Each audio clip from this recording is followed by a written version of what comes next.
এয়া নিশাৰ আঞ্চলিক বাতৰি আপোনালোকে চাবলৈ আৰম্ভ কৰিছে আপোনালোকৰ প্ৰিয় চেনেল আসাম লাইভ 7। আজি নিশাৰ প্ৰথমটো খবৰ।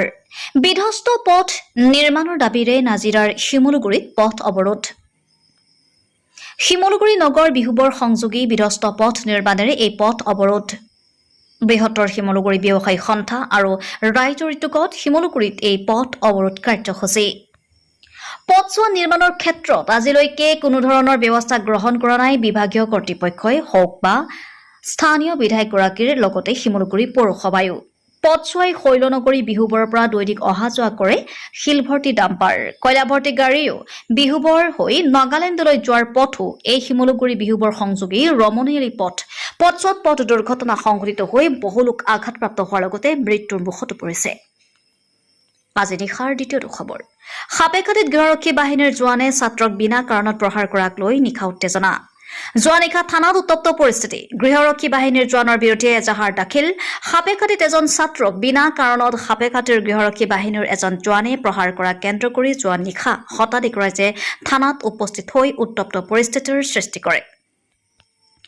প্ৰাপ্ত তথ্য অনুসৰি দেওবাৰে বিয়লিৰ ভাগত সাপেখাতি উচ্চতৰ মাধ্যমিক বিদ্যালয়ৰ দ্বাদশ শ্ৰেণীৰ ছাত্ৰ তথা আতাল পথাৰ গাঁৱৰ বিশাল টুডুৱে ধান খুন্দা মিলৰ পৰা ধান খুন্দি ঘৰলৈ আহি থকা অৱস্থাত একে গাঁৱৰে গৃহৰক্ষী বাহিনীৰ জোৱান বাবুল শৰ্মাই কোনো কাৰণ নোহোৱাকৈ বাটত আগুচি ধৰি হাতত লৈ থকা কেটেপাৰে কেইবাটা গুটিৰে ছাত্ৰজনৰ শৰীৰত আঘাত কৰাৰ লগতে মূৰত ঘুচিয়াই আঘাতপ্ৰাপ্ত কৰে।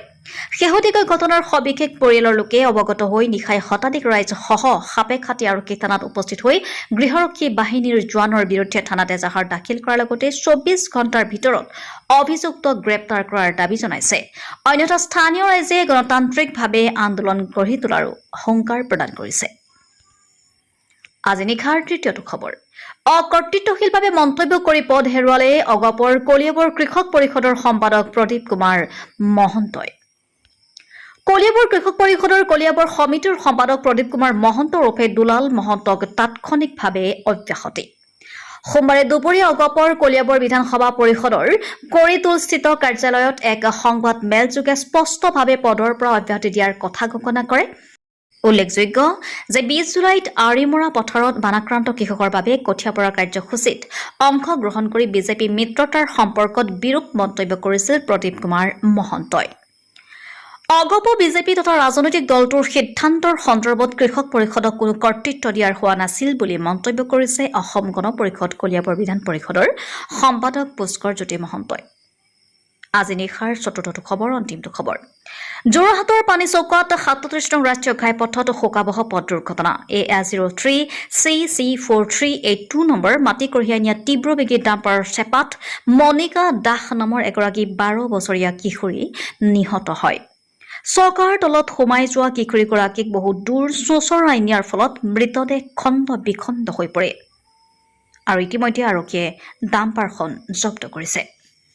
চৰাইদেউৰ পৰা ফৰহান লস্কৰ, কলিয়াবৰৰ পৰা অনুপ বৰা আৰু যোৰহাটৰ পৰা পৰাণ মেধি ৰিপৰ্ট, আসাম লাইভ 7।